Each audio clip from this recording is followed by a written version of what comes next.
Welcome and thank you for joining me for the goal setting for the CPA exam webinar. My name is Tony Williams. I am a business development manager and Beta Office I professional partner with UWorld Rogers CPA Review. Now you're probably viewing this webcast because you have the goal of advancing your career and furthering your professional development by becoming a CPA. However, sometimes starting can be the hardest part and you may have questions about how to effectively set your goals to pass the exam. As a company whose major focus is on our student success, we have got your back. So today, what we are going to be covering is setting goals, specifically career goals and goal setting procedures, moving into achieving your goal of becoming a CPA, the benefits of obtaining that license, going through that CPA exam roadmap, and then what you need to do in order to get your life in order and stay on track with this process in order to obtain and reach that goal of passing the CPA exam, and then talk about the importance of investing in yourself now. But before we dive into it, I want to take a moment to tell you guys just a little bit more about UWorld Rogers CPA Review. UWorld Rogers CPA Review is a high-stakes exam test prep company. Over the years, we've helped over 2 million students achieve success on various exams. So think of some of the most difficult, from medical to nursing to pharmacy, CFA, legal, college test prep, and of course, the one near and dear to our hearts, the CPA exam. We at UWorld Rogers CPA Review have a proven track record with a 91% pass rate. That is for first-time test takers for all 4 parts. And we really attribute that to 2 main things. The first being having the highest quality content, and the second being our award-winning technology, including things such as our spaced repetition within our digital flashcards, and then our S.M.A.R.T predictive technology. What S.M.A.R.T, our students are getting through the study process more efficiently, and they are passing on average about 3 times faster than your typical candidate. As an award-winning leader in education technology, our passion to deliver exceptional product with exceptional results has also been recognized by hundreds of partner firms. This includes partnerships with Deloitte, CohnReznick, Crowe, Markham, just to name a few. And all of these firms work with UWorld Rogers CPA Review to ensure their staff's and candidate success. You'll also see here the Elijah Watt Sales Award. This is especially exciting because if you don't know what this award is, it's given to CPA candidates that score an average of a 95.5 across all 4 exams and pass on the first try. More and more students that are receiving this prestigious award have attributed their CPA exam success to being a student with UWorld Rogers CPA Review. As you can imagine, we're very excited to showcase these awards, but it's important for you to know about them to better understand why so many students have trusted UWorld Rogers CPA Review with their educational growth. All right, now let's get into it. Goal setting for the CPA exam, but let's start with the basics. What is a goal? You can see the definition here is the end towards which effort is directed. I also like to think of it as the destination of a journey, the object of a person's ambition or effort, or a desired result. It's essentially taking your energy and your passion and heading towards a certain direction with it. Many of you have the goal of obtaining your CPA license, and that's why you've joined this webcast to learn more about setting those goals. Now let's jump into the differences between a long-term goal and a short-term goal. Let's start with the long-term goal. So with a long-term goal, this is essentially something that you envision achieving in the distant future. So it may take you a year or more to essentially go through that process. It requires multiple steps. It requires careful planning and a lot of perseverance. Versus a short-term goal, which is something you want to achieve relatively soon. So in terms of time, you're looking at maybe days or even weeks, a month, or up to a year. It's really a stepping stone to you achieving that long-term goal further down the road. So when we think about becoming a CPA, that long-term goal may be getting your CPA license, but the short-term goal are the requirements that you need in order to obtain that license. So your educational experience, your work experience, ethics exam if you live in a state where that's required, and of course, the one we're really going to focus on today, the CPA exam. When we think about goals, there are so many goals that you are going to focus on throughout your life, from physical to financial. Financial could be, deciding that you want to save away a certain percentage of your income. Educational goals such as, graduating with your bachelor's in accounting and then moving into master's of accountancy program. There are spiritual goals, family goals, choosing a career or firm that's close to home because you have strong ties with your family. It even includes mental goals. And the one I think the most people tend to focus on, and the one that we're really going to focus on today, and that's important for this presentation, are your career goals. Goals are not a pyramid. You must, throughout your life, address both your professional and your personal goals. These are kind of intertwined. Some of these goals are going to affect others, but that is a whole nother presentation. What we're really going to hone in on is your career and how we're going to get you from point A to point CPA. So let's first talk about the difference between a job and a career. When you're determining what you want your career path to be, you want to make sure that you're passionate or enjoy what you're doing, because it's really going to make life more meaningful and it's going to give your work more value. So you want to ask yourself, how do I want to spend my working life? Do you want that to be in public accounting, private, government? And it's also important to understand that where you start isn't necessarily where you're going to end up. So you may be in a job right now, or the reason you may be attending university at this point is because it's a stepping stone to achieving your career goals. And for some of you, you still may be in the process of determining what your career goals are, and that is okay. Your pursuit of your CPA license is a big step in developing and moving forward professionally in your career. So you want to do a self-assessment as you, go into this goal setting process. Think about those goals we talked about, what's important to you in your life and what's important to you in your career. And again, make sure that you're passionate about what you're trying to do here. There is going to be an investment of your time. There's going to be a monetary investment. So you want to make sure that this path is something that is definitely in line with where you see yourself in the future. And then you want to think about those short-term and those long-term goals. Again, the long-term goal of getting that license, the short-term goal, I like to see, as I said, those being the requirements needed to obtain your license. So let's talk about how to set a SMART goal. SMART standing for specific, measurable, achievable, relevant, and timely. So you first want to make sure that you are as clear and as specific as possible. I think that sometimes people have this idea of becoming a CPA, but they don't really sit down with themselves to determine what that's going to look like, what steps they need to take in order to get there. So be very specific with yourself when you're setting these goals. And then you want to list evidence that proves you're progressing towards your goals. So as I said, with the CPA, those requirements that you need to meet are going to be your evidence towards progressing to getting your license. And then you want to identify the steps needed to achieve the goals. So for example, let's say your educational experience, you are going to need to write down the steps that you're going to take to get there. So, in order to get the license, you need 150. Is that going to be a bachelor's degree in a master's accountancy program? Is that going to be you double majoring? Really writing down the steps to get to that 150 is going to be helpful and useful to you.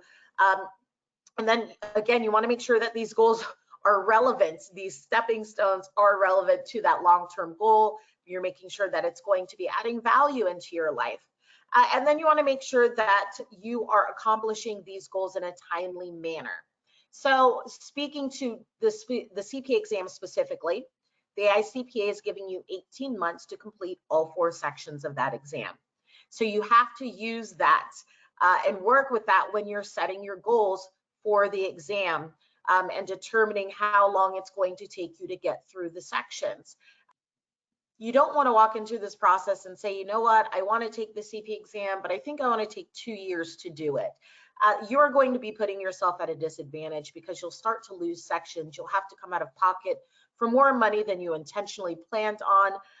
So keep your timelines and your expiration dates in regards to things like your notice to schedule in mind when you are setting goals for yourself.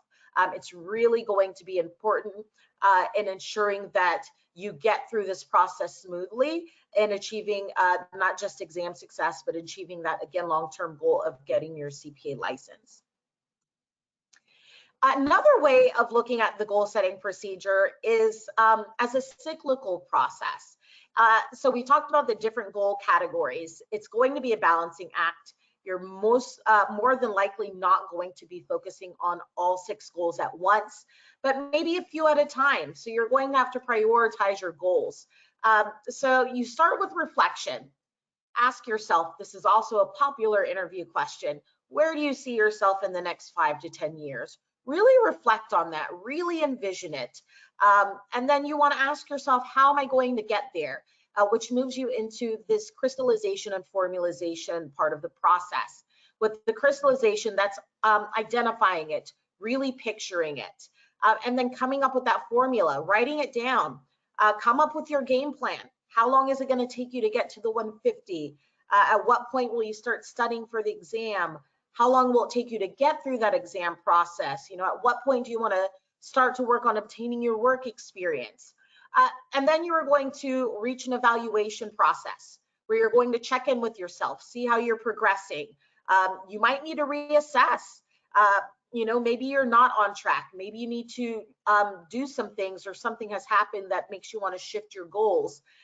Do you need to change any part of your plan? Ask yourself that. And then you move into a modification process. And it's okay to modify your goals. It's okay to adjust them. Things happen, priorities change, values change, and that is okay. So from the modification, you're again going to go back into that reflection mode and start this cycle all over again. So how this pertains to the CPA license and getting your CPA, the first step is you want to, again, do that reflection, do the crystallization, and then come up with an action plan. I think this is where a lot of people fall short in the process, is that, you know, they don't really sit down and come up with a plan of how they're going to obtain these short-term goals so that they can reach that long-term goal of getting their license. And then you want to periodically check in on those goals. As we said, you want to evaluate what that looks like, may be different for each person. So maybe you're going to check in, you know, after you pass each section of the exam to see if there are things that you need to do and adjust within your study process to make it more efficient and effective. The great thing about UWorld Rogers CPA Review is we have our S.M.A.R.T path, which I briefly mentioned and which I'll talk about in just a little bit, which is really going to serve as somewhat of a progress report for you to show you how you're progressing through the content and letting you know when you're proficient enough to move on to the next section. And then you want to periodically remind yourself of your goals, why you're doing this. It is going to be a sacrifice of your time, but remember, you know, all of the benefits of what comes with being a CPA and completing this license. And then you want to evaluate your timetable. Make sure that you're on track with, you know, that initial goal that you set for yourself. However, there is, as I said, modification, you know, room for modification. So if you need to reassess, maybe, you know, you weren't giving yourself enough time to get through the content, feel free to modify your study plan, give yourself more time for the remaining sections, because it's really important that you are going to be effective in this study process and in your goal setting. Everybody's timeline is going to look different. So just because someone did in 3 months doesn't mean that that's necessarily going to work best for you. So that self-assessment we talked about is going to be important as well in determining what your game plan is going to look like and what's going to work best for your schedule and your lifestyle. So up until this point, we've shared the goal setting procedure in general that you could really apply to any aspect of your life. But one of the biggest goals, if not the most important for your professional career, is going to be passing the CPA exam and becoming a CPA. So you'll absolutely need a plan, as I said. And remember that you're worth it. We're rooting for you. Your firm is rooting for you. Your support system's there. But you will need to know exactly where you are and where you want to go in order to pass the CPA exam the first time. A lot is going to potentially get in your way. There are going to be challenges and obstacles. Therefore, I want to help you identify what those are and then plan to overcome them and achieve exam success. Let's first talk about why you should become a CPA and the importance of this role. It's an important career. CPAs are considered essential. I like to think back to, the past year, over a year actually, when the Prometric testing centers reopened, they reopened for what they deemed to be essential professions. If you looked at that list, obviously it was medical, nursing, dental, and then you found CPAs on that list. Regardless of what is going on around us, businesses still need their CPAs to function, and therefore they are deemed essential. So with that, you're going to have a lot of job security. The CPA is also going to open up doors for more opportunities for you. There are great salary options, and it's definitely going to give you a competitive edge as you continue to grow and progress throughout your career. Maximize bonus incentives. So if money is your motivating factor, getting this done sooner than later will pay off. With most public accounting firms, they are going to offer you some sort of bonus for passing the exam within a certain time frame. The bigger bonus usually comes within the first year, and then after that, it's maybe cut in half or non-existent, depending on the firm. And I know some firms, such as the Big Four, are going to offer you even bigger bonuses if you get this done before you even start with them. So definitely monetary advantage there to not procrastinating and sitting for the exam as soon as you can. You want to get ahead of the changes. The CPA exam is constantly evolving and changing as the role of a newly licensed CPA changes. And for some, that makes them nervous. And so we really encourage candidates to get ahead of the changes by taking the exam as soon as they are eligible. Really, you are worth it. The time after graduation is paramount. So if you look at the age group of the regular bachelor's degree, say just a few years after graduating, you reach the age of 24, your chances of passing the exam are going to decrease by about 13%. So the closer you are to reaching that 120 or 150 educational requirement for the exam, depending on what state you are in, the better your outcome. Not only is your education going to be more fresh, but the odds are that life has not caught up with you, and you can prepare with less distractions. Moving on to the obstacles and challenges that I talked about. These typically tend to be the top 4 challenges that CPA candidates encounter as they go through this exam process. So the first one being difficulty, time, procrastination, and expense. So I always like to pair difficulty with time a little bit when we talk about the challenges. Not all candidates are going into this with that action plan we talked about of setting their goals, formulating it, and then checking in with themselves. And so they're not being realistic with the amount of time that they really need to get through all of the content. Not only that, sometimes they are not using a review course that is going to work well with their learning style. So they're not retaining the information and carrying it with them on the exam day. And then when you think about the content of the exam, it is a lot of content to get through. So just trying to figure out what your plan is to tackle all of that content and get through all of it by your exam day is going to be a bit of a challenge too. So when you talk about time, it's not just finding the time to study for the exam and get through all of this content. It's figuring out what timeline is going to work best for you in your schedule. What is your day-to-day going to look like? Trying to factor in your work schedule, your class schedule, your family life if you have, just figuring out what is going to work best for you. I'm going to skip procrastination and go to expense next. So, you know, some of you are going to be very fortunate to be working for a firm that's going to cover your cost of your CPA review course. Others, not so much. So when you think about expense, you're not just looking at the cost of a CPA review course. You have to factor in your application fees, your exam fees, and regardless of if a firm is paying for your course or not, if you're not passing on the first try, you are then having to come out of pocket and pay for reapplication fees, pay for the exam fees again. And if your review course is not working for you, you might have to start from scratch and purchase a whole new review course altogether. We don't want you to be in that boat. So we're definitely going to talk about some ways in which you are going to, we're going to help you overcome that expense challenge, which leads me to procrastination. I like to leave procrastination last because I find that sometimes the other three challenges are reasons why candidates procrastinate in sitting for the exam. You know, they hear about how difficult it is. They hear that changes are coming and it scares them, and so they want to wait. They might be focused on other things at this point, and they say the exam's not going anywhere, I'll take it later. Or they think about the amount of time that it's going to take and they just don't have that time right now, or they don't have the finances for it.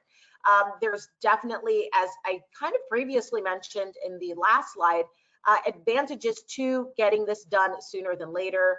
We recognize it's a challenge, firms recognize it's a challenge, and so we all kind of work together to try to motivate you and push you forward with getting this done sooner than later. But in order to really understand what you're getting yourself into, you need to have a basic understanding of the CPA exam roadmap. What are you going to be encountering in terms of the sections, types of questions, content, and that's what we're going to cover next, because it's going to be important to have an understanding of that as you move into the goal of studying for the exam and sitting for those sections to complete the ultimate achievement of passing that section and moving on to your next short-term goal to reach your CPA license. So when we think of the exam, we have 4 sections. You have your financial accounting and reporting, your auditing and attestation, your regulation, and your business environment and concepts. Each of these is a 4-hour exam. However, you are not sitting for all 4 parts at once. You're typically going to be studying for a part and taking a part. So remember, I said that the AICPA gives you 18 months to complete all 4 sections of the exam. So you are going to, in your goal setting, need to figure out when you develop your action plan, how long within that 18 months you want to sit for these 4 sections. With the use of our study planners, that's really going to help you determine how much time you're going to need to spend within each of these sections. I keep talking about not wanting to procrastinate and that there are advantages to sitting for this exam sooner than later. One of those being is that there is a correlation between some of the content found in your upper division and graduate level accounting courses and the CPA exam. And so the sooner you sit, the better, because some of that information is still going to be fresh in your mind. And you are still in that student mindset. You're used to going through lectures, going through practice questions. It's really just going to put you at an advantage to performing better on exam day. Now, in terms of what you need to pass, you need a 75 or better on each of the exams in order to pass.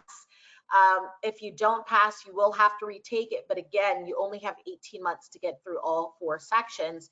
If you don't, you'll start to lose sections of the exam. You'll have to pay for additional exam fees. And we really want to avoid that. Our goal is to get you through this process and hopefully get you to pass on the first try. So when you look at the score weighting for audit, FAR, and reg, you are looking at half of your score from your multiple choice questions, and then the other half from your task-based simulation questions. And then for BEC, you're having half of your score from multiple choice questions, 35% from your task-based simulation, and then 15% from your written communication.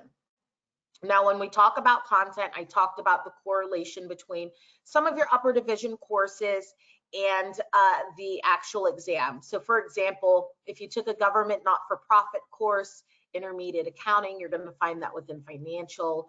If you take info systems course or cost managerial, you're going to find that in BEC. However, there is still going to be content on the exam that is not taught at the university level, and that is the advantage of using a review course like UWorld Rogers CPA Review. So at UWorld Rogers CPA Review, we map all of our content directly to something called the AICPA Blueprints. This is essentially the content framework of the CPA exam released from the AICPA. It's mapping out the skills and tasks that you're going to be tested on. So as the exam changes, this blueprint is going to change to reflect the evolving needs for the profession. So this is just an example of a portion of the current blueprints. And it's the most recent version. It was updated because they realized that CPAs are now performing even more advanced tasks and more complex than ever before. And so you have to have a better handle of technology. And so the exam must remain relevant as a measure of knowledge and skills for the newly licensed CPA. So the CPA exam is essentially testing you on the skills and knowledge that you should have within the first 2 years of working at a firm. Just to walk you through this example, this is a snippet from the audit blueprints. It's area 3, which is performing further procedures and obtaining evidence. And then you can see that it breaks down the content groups and topics, the representative task, and then the skill level. So let's take a look at the skill levels here. You are going to see that this is Bloom's taxonomy. And so remembering and understanding is quote unquote the easiest of the skill levels. It's the bottom of the pyramid. And so that's typically going to be your multiple choice questions. A step up in skill level is going to be application. That could be multiple choice or task-based simulation questions. You have the more difficult skill levels of analysis and evaluation, and those are going to be your more complex task-based simulation questions. Evaluation is the most difficult skill level, but at this time, you're only going to find evaluation type questions within the auditing section of the exam because they're asking you to draw conclusions. Now, I said that this was a snippet from the most recent version of the blueprints. So now that you have a better understanding of the 4 parts, what the blueprints are and the structure, let's talk about the exam changes. So you may be aware that this month, July of 2021, the exam changed, but you have to understand that it's not changing just for the sake of changing. Let's take a step back and consider why these changes are happening. The blueprints, as I said, is a reflection of what you'll experience within the first 2 years in the profession. That's significantly changed over the past few years. So in 2019, the AICPA met with their stakeholders and continued gaining feedback, realizing that, again, technology is changing not only business in general, but the accounting profession. So we need to continue focus on maintaining the critical knowledge and skills being tested on the exam, but at the same time, focusing on complex technologies that today's CPAs are now required to know and understand in order to do their jobs effectively. So although all 4 parts of the exam have seen changes, as a result of this evolution, the primary impact is seen on auditing and BEC, as both will see an increase in accessing the candidates' digital and data competencies. So specifically, the revised audit and BEC exams are testing you on where and how to access data, how to use this new data, and then how these new technological frameworks impact the firm's clients on a deeper level. So let's just review a few more specifics so you have a better understanding of each. Business processes have become more automated, so CPAs need to understand the business, including its operations, information systems, data flows, risk, and related internal controls. The automation of business processes makes it important for CPAs to have greater understanding of IT knowledge. And then there's the digital mindset and data analytics.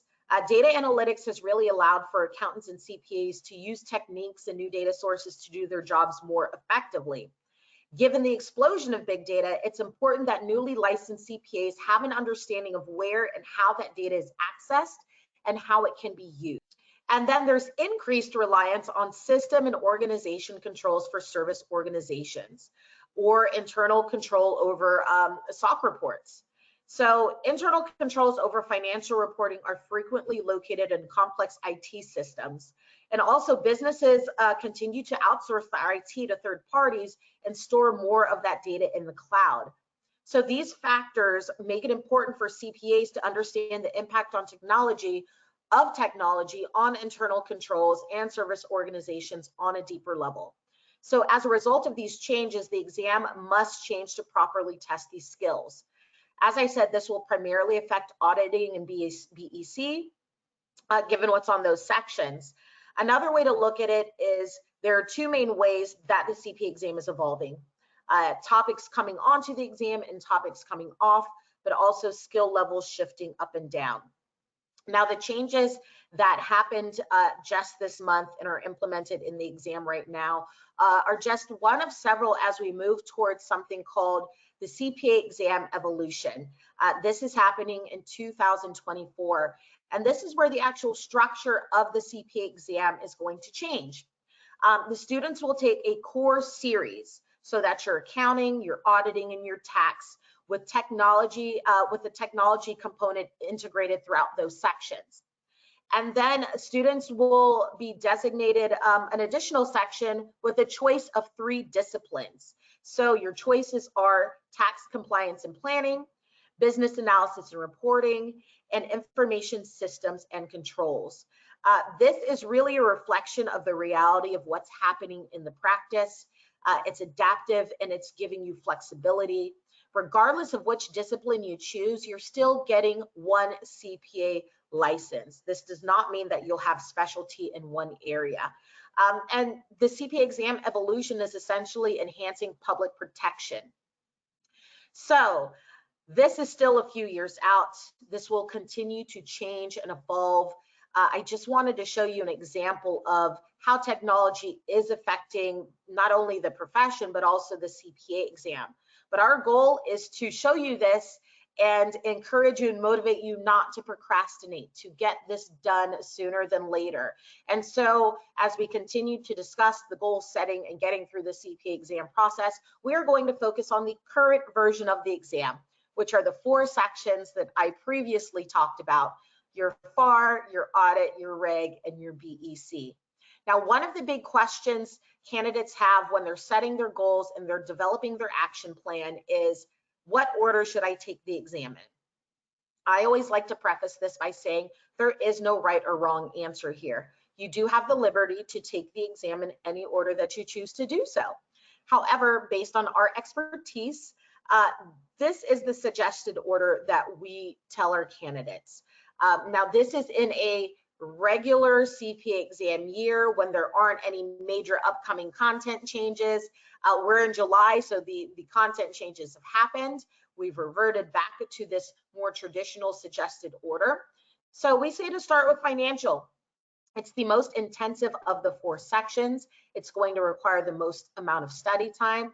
As I said, you have 18 months to complete all 4 sections, but if you start with financial, you can take as much time as you need to adequately get through all of that content and feel fully prepared on your exam day without it eating into that 18-month window. From there, candidates tend to move into audit or regulation, really based on maybe their academic strength or their professional concentration. And then saving BEC for last. It's the least intensive of the 4 sections, and they kind of see it as a final culmination of everything they've learned in the previous sections. Again, there is no right or wrong order here. However, we have seen a lot of students have success following this suggested exam order. Another thing you want to take into consideration is not just what order you should be studying, the content of the exam, but what is the structure of the actual exam going to look like on your exam day. So all 4 of the sections will have 5 different testlets. These testlets will be composed of your multiple choice questions, your task-based simulation questions, and then with BEC, that final one, as you can see, is going to be your written communication. Time strategy is not only going to be important to you when you are coming up with your study plan, when you're going through your goal setting, but your time strategy is also going to be important on your test day. You have 4 hours to get through each section of the exam. However, because this is not a negatively scored exam, it's going to be important that you answer all of the questions within the 4 hours. And so here we are providing you with approximate times that you should be spending within each of the testlets. This is not mandated by the AICPA in any way. You can spend as little or as much time as you need to within each of the testlets. However, this is just suggested times to ensure that you're getting through all of the questions within the 4 hours to increase your chances of getting that passing score of a 75 or better. So when you break it down for audit, FAR, and reg, you're looking at 45 minutes for your multiple choice testlets, and then 30 minutes for testlet 3, and about an hour for testlets 4 and 5. For BEC, it's a little bit different because you do have written communication. So you're looking at about 45 to 50 minutes for each of those testlets. You'll notice here that there is a halfway point where there's a 15-minute break. This is a scheduled break. I highly recommend you take this break. They're going to stop the clock for you. Gives yourself an opportunity to kind of collect yourselves, mentally prepare for the second portion of this exam. You will have an opportunity for additional breaks. However, your clock will be running. So you want to make sure that if you are taking any additional breaks, you'll have that time to spare and will have time to complete your remaining questions in the remaining time that you have left. So when you are going through this formalization process and setting your goal of sitting for the exam, you're going to have to be working with multiple organizations. You're going to have to know what this application process is going to look like, know the order that you're going to sit in, know where you're actually going to take the exam. And so you're going to be working with a combination of the AICPA, Prometric Testing Center, and NASBA. For some of you, you may even be working with your state board. So when you apply for the exam, depending on which jurisdiction you're in, you're applying with either your state board or you're applying through NASBA CPA Central. And then, you know, you're going to want to develop your plan, use our study planners to determine what your test date is, and schedule those exams in advance. Those exams are scheduled with Prometric testing centers. And you'll want to take advantage of continuous testing. This was implemented July of last year, so it's a year now, where you no longer have barriers or restrictions. You're able to sit for the exam on any day that the Prometric Testing Center has availability, and they do have safety measures in place to ensure your safety during these times with the pandemic and COVID-19. You also want to be flexible with your ideal testing location. So be familiar with, I say, the top two or the two that are closest to you. That way you're not sacrificing your schedule, you're not sacrificing your goal if your first location of choice isn't available on the day that you want to sit. Be willing to commute just a little bit further to get to that second Prometric Testing Center location of choice. And just to talk a little bit more about the Prometric Testing Center, some things you want to keep in mind is that you will need your notice to schedule, which is issued to you by NASBA. You'll need that with 2 forms of government issued identification, and the names on all 3 of those documents need to match. If you see an error on that notice to schedule, contact NASBA immediately so that they can issue you a new one prior to your test date. You'll also want to figure out where your location is. You know, what is the traffic going to be like? What is the parking situation going to be like? And get there earlier than you need to be. Open up your phone, go onto our mobile application and do some practice questions, go through some flashcards, do whatever you need to do to be there on time and make use of the time while you're awaiting. But don't be late, because you don't want to forfeit the fees that you paid to be there and have to retest on another day. You want to become familiar with your Prometric Testing Center's regulations in terms of what's prohibited and not prohibited, and what their safety protocols are right now. You definitely want to go through that list, because, for example, I couldn't go in there wearing a cardigan thinking it would be cold, and then if I got too hot, take it off and sit it on the back of my seat. Obviously, you can't talk to anyone else. Electronic devices are prohibited. So really become familiar with what the environment is going to be like prior to your test date. Now, before you get to that point, you're really going to have to hone in on the study process and setting that goal of passing each of the sections in order to complete this stepping stone of the total CPA process. So you want to forecast for the next 6 to 12 months. Make sure you're doing this at a time where your calendar is clear, that you're not going to have distractions. You know, when each of you starts this process is going to vary. The different factors that come into play is going to vary. But some things you want to take into consideration are, you know, your work schedule. Do you have a family you need to take care of? Maybe you don't want to start this process during busy season, or be in the middle of studying for a section during busy season. You know, things like that. I would say plan ahead, know when your busy season starts, know if you have enough time within your 18-month window to take a break from the study process for your busy season, and then to pick back up after that. Really a lot of things that you need to keep in mind when it comes to your schedule and being able to study and get through this within the 18 months. You want to have a consistent study schedule as well. So maybe that's doing a Monday, Wednesday, Friday, Saturday study schedule. Consistency is really going to be beneficial to you. It's going to help you be accountable. If you're scattered and all over the place with your study plan, it's going to be very hard for you to remain dedicated and consistent with your study process. You want to also have a support system. As I mentioned, you are going to be making an investment of your time, but it is a short-term investment for long-term benefits of your entire professional career.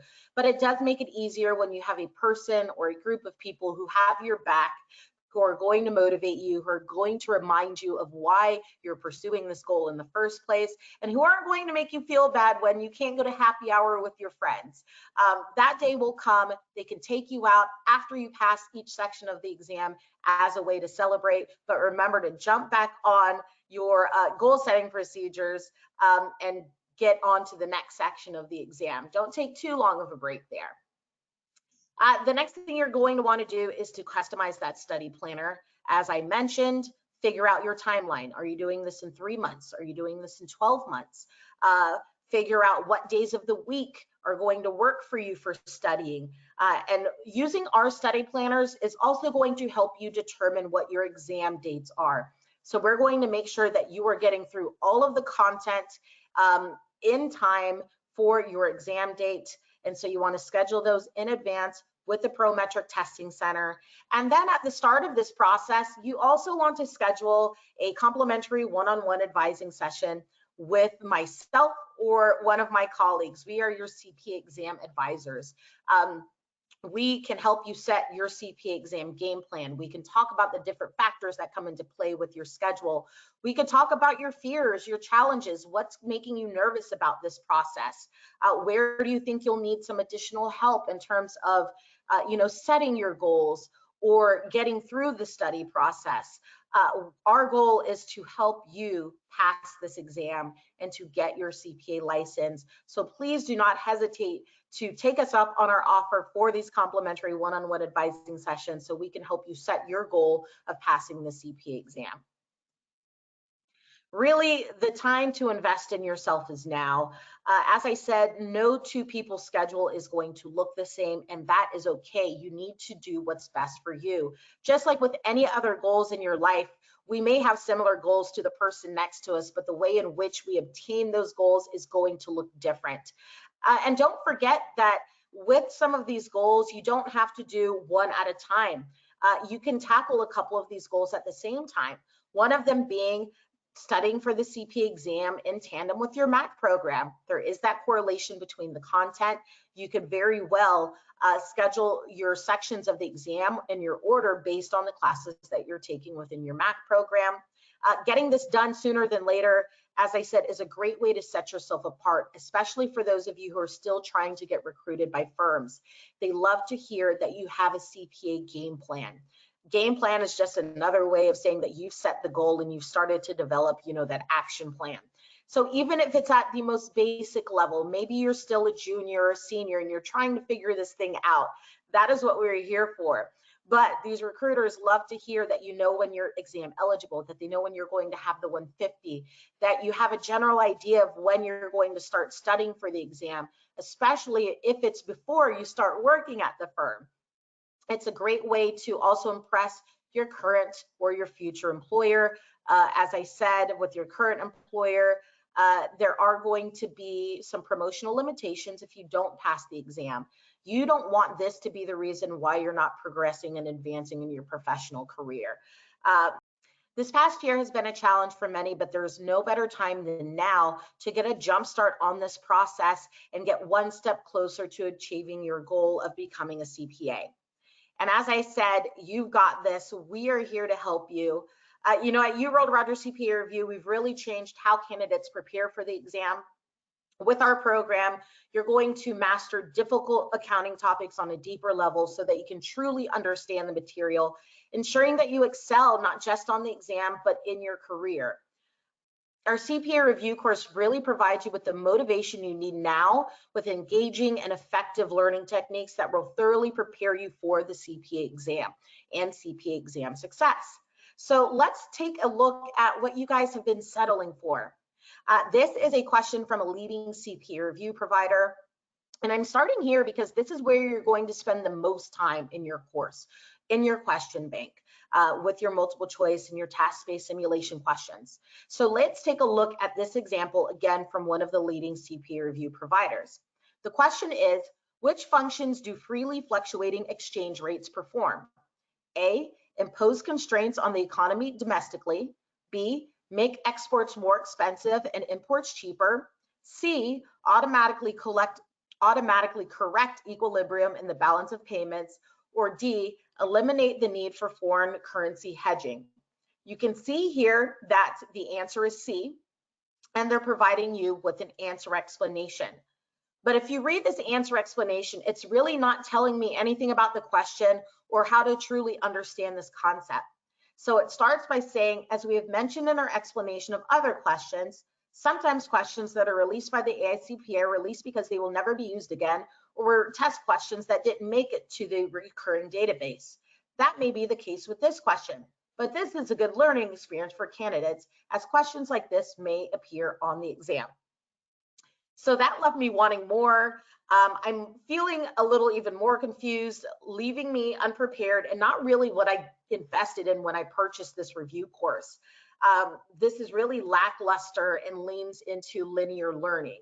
They go on to say, it is clear that none of the other choices is correct. It is unclear what the statement in C even means, but is the correct answer, and we know that none of the other answers is correct. This is really not setting you up for success, especially if you chose one of the incorrect answers and don't understand where you went wrong.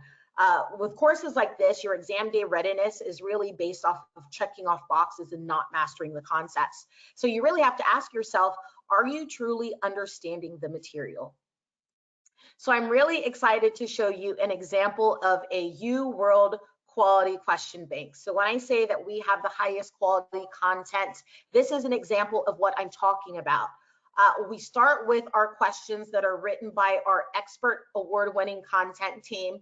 And this particular question is asking, a fast-growing service company is developing its information technology internally. What is the first step in the company's systems development lifecycle? Analysis, implementation, testing, or design? The answer, as you can see, is analysis, but we're providing you with some additional data here. We're showing you how you're performing against other students in our course that got this question prior to you. And then we're going to move into our answer explanation. And this is really what sets us apart from the other review providers. So with our answer explanation, we first start off with some sort of illustration. It could be a graph, a flow chart, but it's some sort of visual. Studies show that most learners are visual learners, and that you will retain about 65% of information from a visual as opposed to 10 to 20% from a bunch of words. And so with a UWorld quality answer explanation, we are going to first explain the answer in the form of an illustration. And then we're going to take it a step further and provide you with an in-depth answer explanation. So as you can see here, not only are we further explaining why the correct answer was correct, we're also providing you with an explanation for the incorrect answers. This is really where we put in the active learning methodology into our course, where you are applying what you're learning, and then we're providing you with the tools to correct your logic and your thinking, especially if you did choose one of the incorrect answers. So compare this to the answer explanation that you saw from one of the other review providers. This definitely gives you much more clarity. It's much more clear and concise, and it's written in a way that answers to a variety of different learning styles. From there, we give you a key takeaway or a thing to remember. This is what you should be walking away from this question understanding. A lot of people like to take this and or the illustration and turn it into a digital flashcard within the course. You do have the liberty to do so.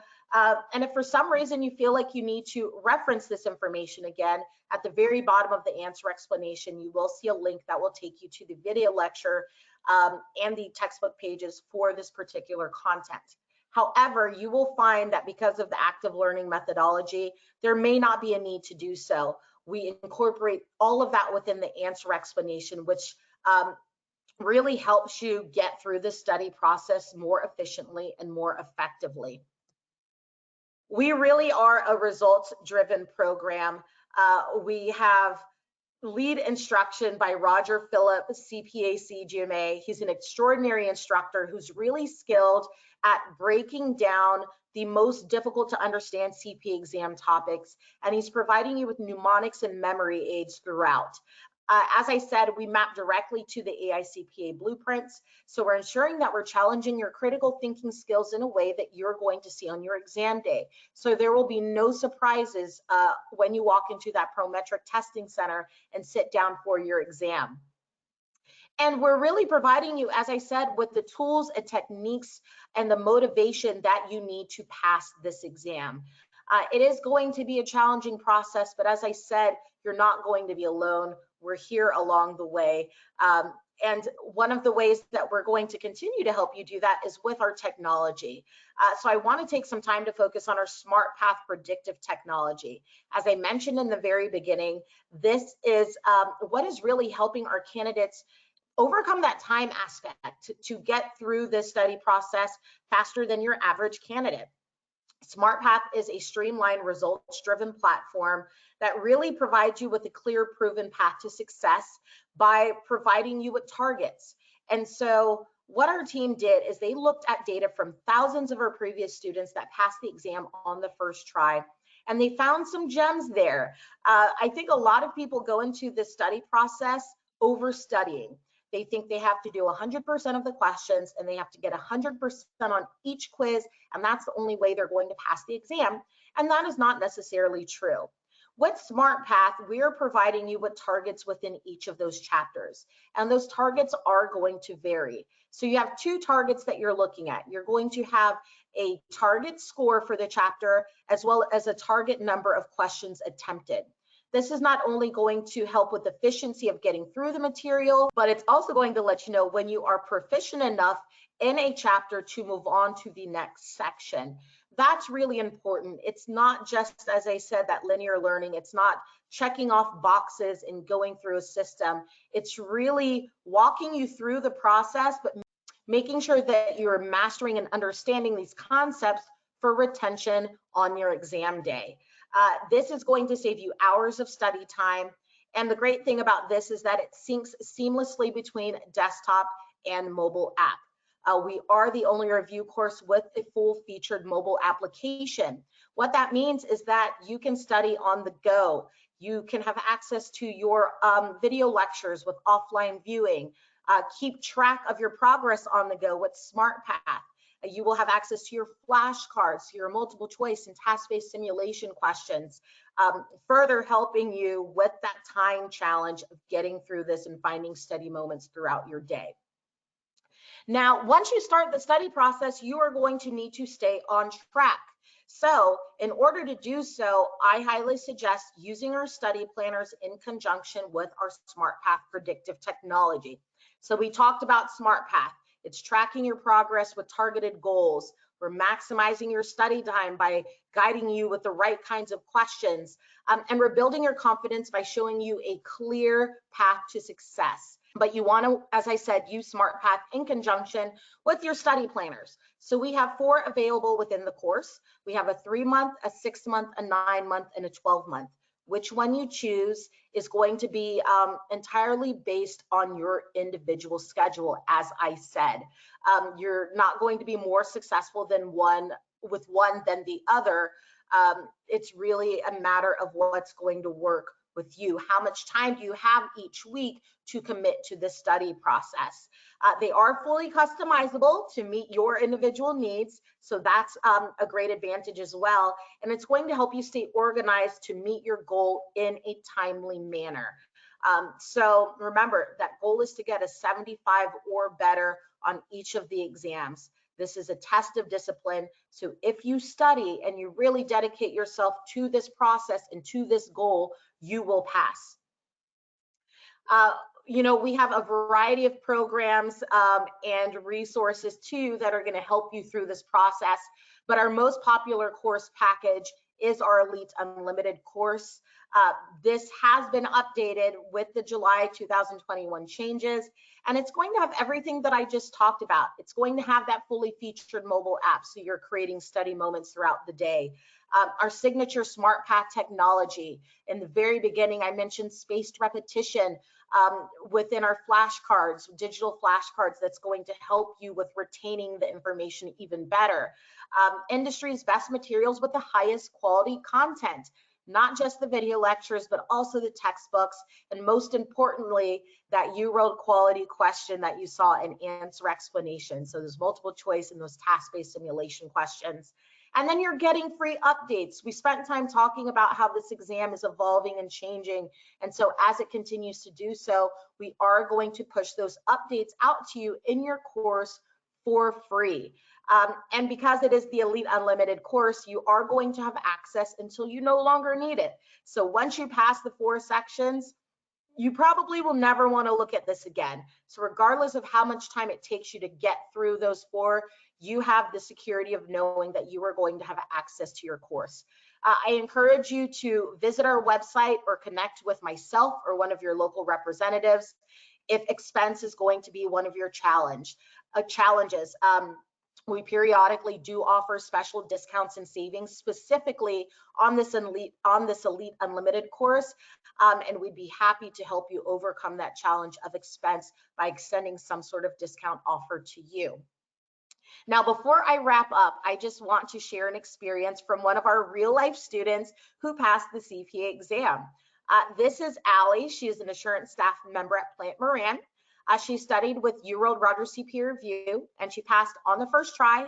She did use S.M.A.R.T, and she met 100% of her S.M.A.R.T targets. And she said that her favorite aspects of the course were the content and the structure. Now, Allie did something that I sometimes suggest to candidates who question whether or not they should be studying for the exam while they're in their MAC program or an MBA program. Allie actually did take the exam simultaneously while finishing her master's exam. And what she did is she matched up her classes with the exam section she was studying for. And Allie, as I said, passed all 4 parts. She did it within 11 months on the first try. And she says that she thought the questions were extremely accurate. Again, I talk about that high quality content. We don't want you to walk into that Prometric testing center surprised by what you're seeing. We want you to feel comfortable. We want you to be confident so that you're really focused on just answering the questions within the 4 hours and increasing your chances of CPA exam success. That is it for me. Thank you so much for joining me for this goal setting for the CPA exam webinar. I encourage you to connect with me on LinkedIn, reach out to me, continue to use myself and UWorld Rogers CPA Review as a resource as you go through this CPA process. Sign up for our newsletter, visit our blog, schedule that one-on-one complimentary advising session. If you'd like even a demo of the course, myself or one of my colleagues would be happy to schedule a call with you and walk you through the most efficient way to use our course to really increase your chances of attaining that goal of passing the CPA exam. Once again, I thank you for joining me. From myself and my colleagues at UWorld Rogers CPA Review, we wish you the best of luck on your goal of obtaining your CPA license and passing the CPA exam, and we hope to connect with you in the future.